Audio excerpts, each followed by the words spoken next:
think that by the way that we've rearranged our congressional districts, people unfortunately have to be more loyal to the party than they are to their own district. What do you think of the recent votes in Congress on flag burning and gay marriage? A good use of time or a bad use of time? Well, there are probably more important issues that we should be addressing at this point than that. What are those issues? Well, for me, it's going to be agriculture, national security, pro-business legislation, and also taxation. And what do you think George Washington and Abraham Lincoln would think about Washington, D.C. today? It's a lot less swampy than it was back then. How do you think they're feel about our politics? Well, I don't think Washington would be that much in favor of it. He wasn't a big fan of factions or parties or that. Lincoln, I don't know. I mean, he came to party through the third-party system, so who knows? It might work out. What would you think about if the Democrat and Republican ran together in 2008? Do you think that would be a good idea? What do you mean, like McCain or something?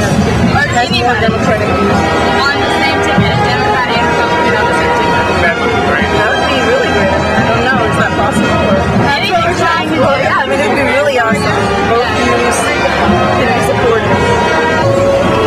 Do you think the partisan bickering in Washington has gotten worse over the past few years or getting better? It's getting worse.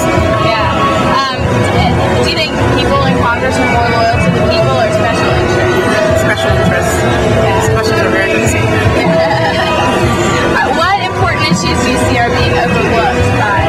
I mean, just the same issues, education, the economy. I think that issues having to do with election, campaign reform. I don't think anyone's talking about that. I think that no one's talking about the democratic process elections, healthcare, issues of poverty. So these are classic issues that Politics has gotten, there's more bickering in politics and less bickering in politics today. I can't say maybe the next important person to purchase answer, but I would say there's a lot of bickering. I think a lot of the problems we're having now are because there isn't enough communication among the parties or between the public and what the public wants and what the politicians need. And again, that may not be the best informed answer, but that's just sort of my impression of things right now. It seems like there are a lot of issues we have that aren't being resolved. They need to be resolved quickly, and that's politics.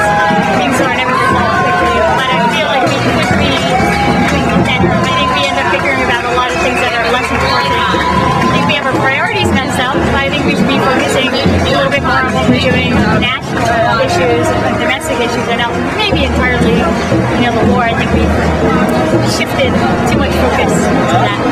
Well, what do you think that George Washington and Abraham Lincoln would say about politics today in Washington, D.C. today? I think we've lost sight of some of the important things, and I think they would agree on that. And there's too much stuff, the media, things getting blown out of proportion. It's almost like a theatrical production now in some cases. So, people's personal lives being brought into things, and I think sometimes we lose focus on what we really should be thinking about. So do you think that politicians are more serving their parties or their people? They're more serving the parties, and people come second, especially in this year when they're gearing up for voting for different changes. Yeah.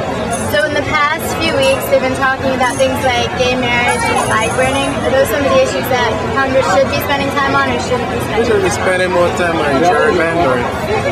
Party of power shouldn't be allowed to redistrict good stuff. Yeah. And what do you think people like George Washington and Abraham Lincoln would say if they saw the state of Washington, D.C. today? How would they feel about it? They would say that what they fought for was a joke. A serious joke.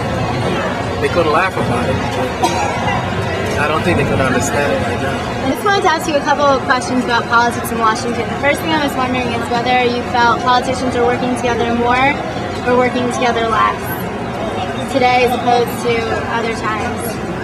Less. Were you anytime between?